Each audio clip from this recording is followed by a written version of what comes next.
Right. Okay, can everyone hear me? Yeah. Hey, right, sampling, right? Your friend and your enemy. So we're going to look at a few things that you can do with sampling, okay? I'm going to recreate a track that you're going to recognize at some point. And we're going to start by looking at a loop. So we're just going to sample a loop off. I told you about these loops. These are loop soups, which I stole from a recording studio back in the 90s, and I've managed to hold on to them. They're available in the resources, so you can use them as well. So first thing I'm going to do is I'm going to get this loop soup, and I'm going to drag it into a audio track like so. Okay, there we go. Right, so you should be able to hear this. Can you hear that? Brilliant. Okay. Right, so what I'm going to do is I'm going to make this loop, 1 bar long, right? So I'm going to change the length of it. So let's listen to it. 1, 2, 3, there. Just before the fourth beat, like that, there, like that, and I'll just change it like that. Okay, so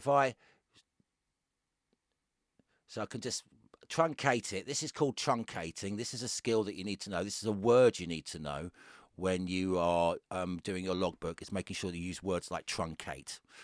Now, once I've truncated that to a bar length, I can then drag it from here into the space below the audio tracks and put it into a quick sampler like so. Right? Okay. So now what we've got is the loop. Now, if I press C3, see here it says C3. This is the root key. So if I press C3 on my musical keyboard, it will play that loop. You hear that? Yeah. Okay, so the first thing to think about is like here it says classic. Now classic means when I press a key, it's going to play the loop for as long as I press down the key. Okay. One shot is for drum samples. Essentially, I just got to play the key once, and it will play it to the end of the sample. So I just press it, and I'm like, I haven't got my hand up, and it'll just play it to the end of the sample. Okay. Slices up the loop into little pieces, like that. So each slice. So if I press now, you can see that it's got little numbers down here. C1. Okay. So if I press C1 on the keyboard, it'll just play that note, right? You see that? C sharp is just a hi-hat. Snare. So I've now chopped that loop up into little bits. And I can play it like that. Okay? That's pretty cool, right? So now, what I want to do is say, right, okay, so I can get rid of this audio now. I can get rid of that now. And I say, right, I want this track to be at 112 BPM, okay? So I'll change the tempo to 112 BPM and then go down to the this little circle here, the settings bar here, and I will then go down here and find where it is. Copy MIDI pattern. You see copy MIDI pattern here? Now, if I copy MIDI pattern and then paste that MIDI pattern into here, it creates that loop, but in MIDI. Okay, so I'm just going to, I just want those 4 notes like that, so I can get rid of the rest of them. Make the length of this down to half a bar, and then I'll just do a bit of editing here. I'm just going to quantize this to I'm just going to quantize this to quarter notes. Oh, not quarter notes. Well, just move them out like so they go like that. Yeah. I don't know what's going on. There we go. There we go. You hear that? So it's this nice solid loop like that, and that's how you can make drum loops or chop up loops really quickly and then put them at any tempo. So now that I've done that, I'll just get rid of this track.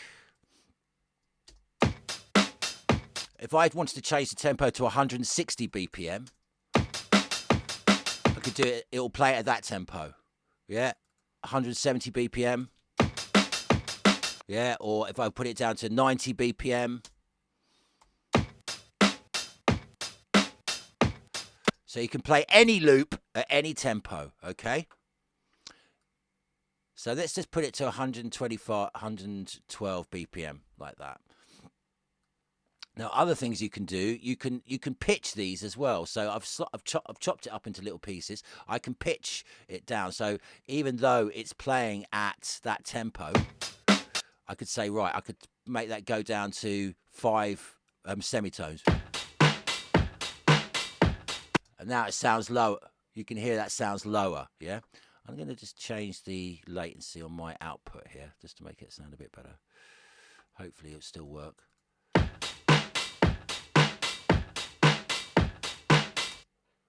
Okay, or I could go higher, like that. Okay? So let's put that at 0.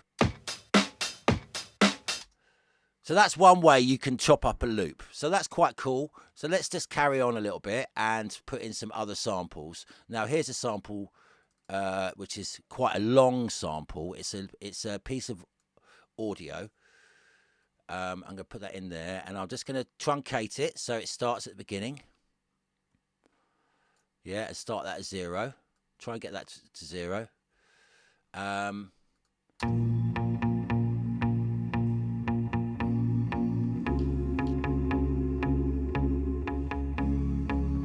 This is an 8-bar loop.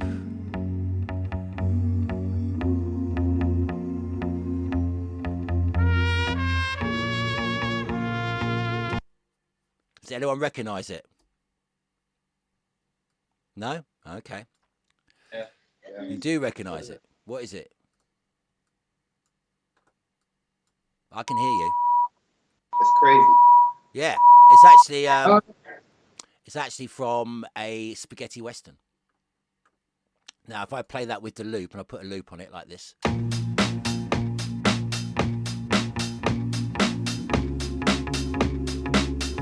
You see, it starts going out of time a bit, doesn't it?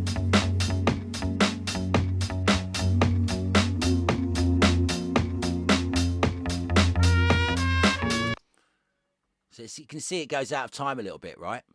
So what we're going to do is we're going to use flex time to help us get that in time. If we press this little button up here, flex time, right, and we change it from monophonic, because there's more than one sound, more than a monophonic is just a singular sound. We want it to be polyphonic because there's more than one sound. It's like harmonic, okay? So it analyzes the transients for me, and then I'm just going to look at, like, if I put my little marker in here, you can see it changes from 3 lines when I go in the bottom half to 1 line when I go in the top half. So at the moment I'm just going to be dealing with the lines at the top, because I want to change the length.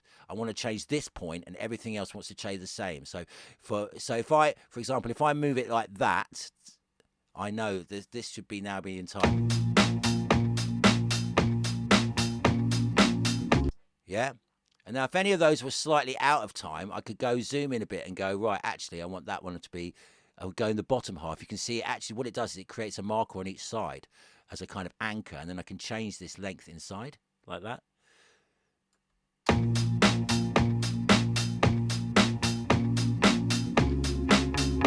That's going out of time. So that one there, you see this one, dum. I'm going to move that so it starts at bar 5.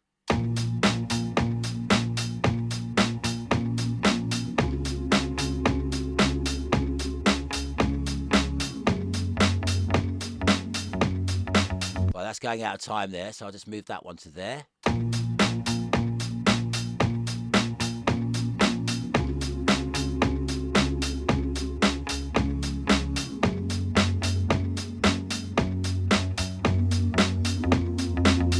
What's going out of time? Oh, so let me just listen to this solo because I can't really tell. It's going there. That note, dum dum dum dum dum dum. That one needs to be there. Hear that with the beat.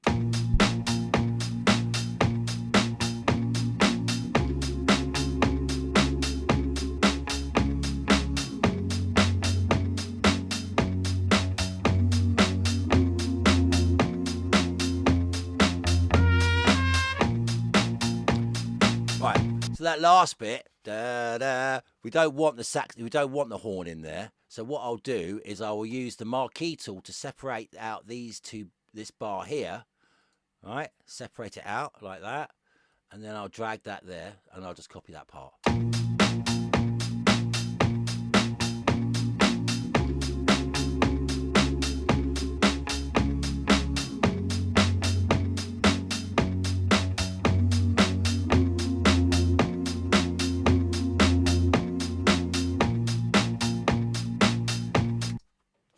So there you go, right?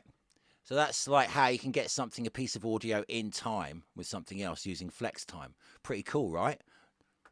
So now we can also do stuff that we can change the tempo with the pitch of that. Over here in the left, you've got all these different controls. One of them is transpose. I can transpose that up 2 semitones.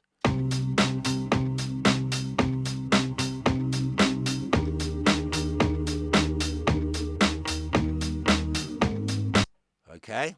So let's just get the next bit in. I'm going to get this vocal a cappella that I have managed to source, and I'll put that in there as well. And let's just see what I can do with this. Again, I've got to try and get the timing right on this. So it should be around here. So let's put this to the original tempo to begin with, the original pitch. I remember when. So you got to use your ears to get it in time. I remember when. I remember when I lost my mind.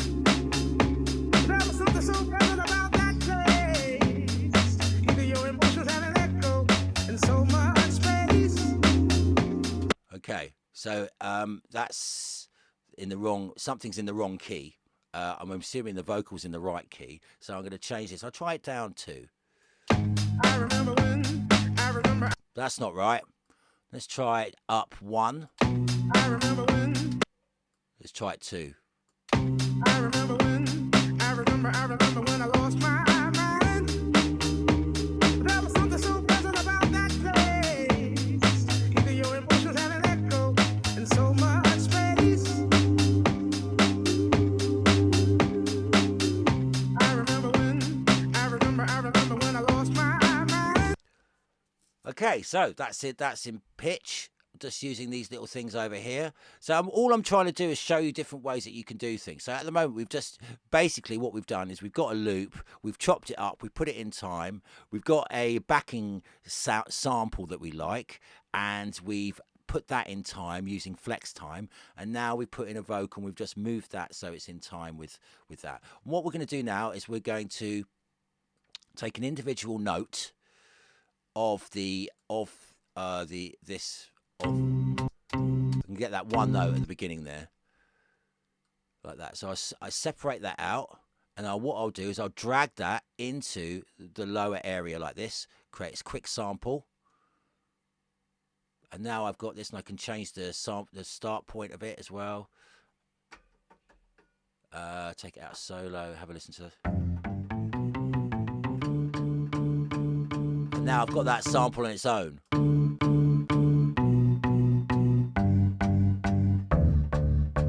But you'll notice it's got that same thing that when I play it lower, it slows down. You see? So in order to make it the same length all the way through, what we need to do is we need to time stretch it. And what we do there, again, we use the flex time here. Press the flex time, follow tempo. Now, it's always the same length, no matter what pitch it is.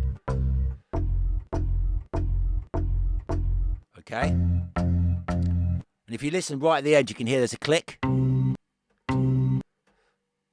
Right, if I listen to the end.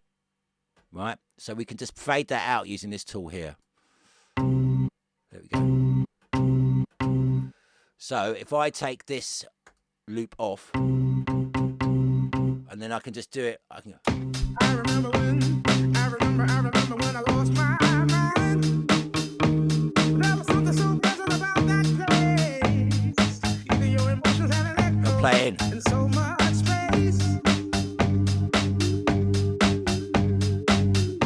I remember when I lost my mind. So let's record that in. I remember when I lost my mind. There was something so pleasant about that place. Even your emotions had an echo in so much space.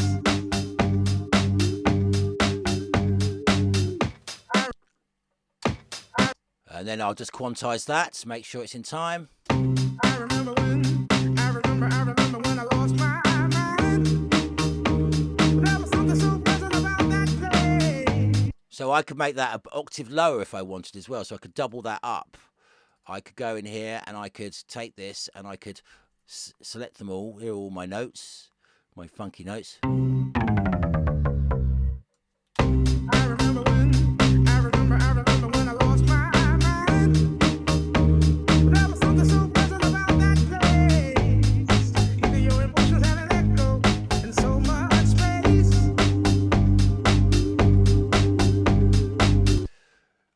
So at this juncture, has anybody got any questions? Does that make any sense to you at all? Or does that really sound really complicated? Makes sense, though. Yeah, yeah. So what we've looked at is we've looked at truncating, we've looked at slicing, we've looked at pitching, both in the sampler and as audio, okay? Now, say we wanted to do something a little bit more, I don't know, a little bit more creative. So the next bit to this is the strings come in. So we've got another bit here. We've got the horns, which we don't use.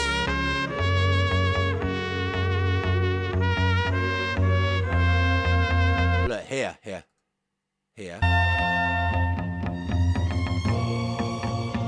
it is.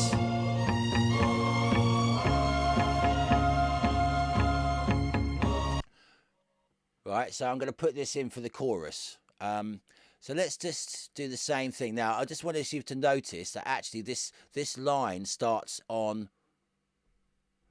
It starts on beat 4. 1, 2, 3. Da, da, da. That note, da, is the downs, the downbeat. So that's the note that we want to find. So that note, yeah, this one here. So that is beat 1. We can always drag it back later, you see.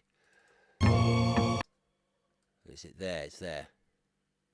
Oh God, sorry, my mistake. It's just... Yeah, that's the downbeat. So then we just drag that. We put that at bit bar 5, bar 9, making sure that it is actually starting at bar 9. There we go. And let's just do... We do the same thing. That note there, we can see that's out of time, so we move that one to there.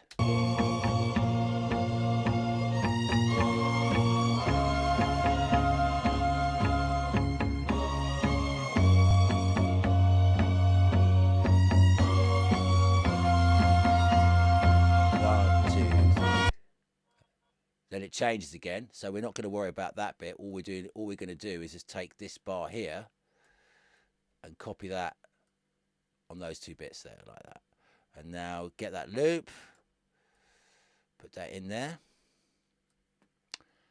and that should...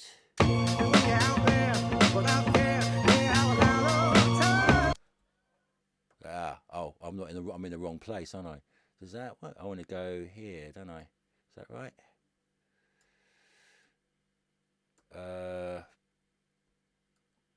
Get that out.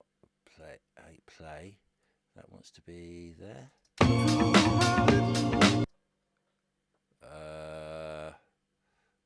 Where's the...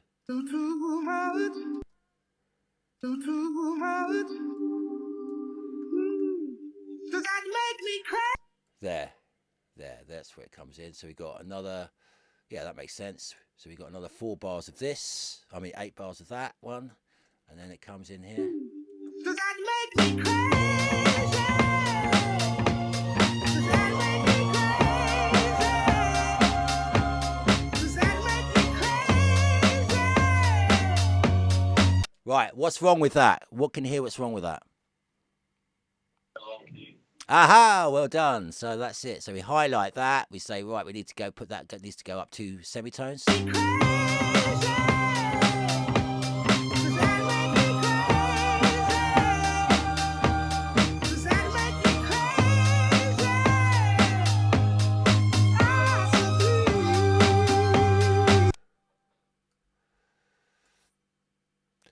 So yeah, amazing really, isn't it? That track is essentially, all it is that sample and a loop. And it's a massive hit.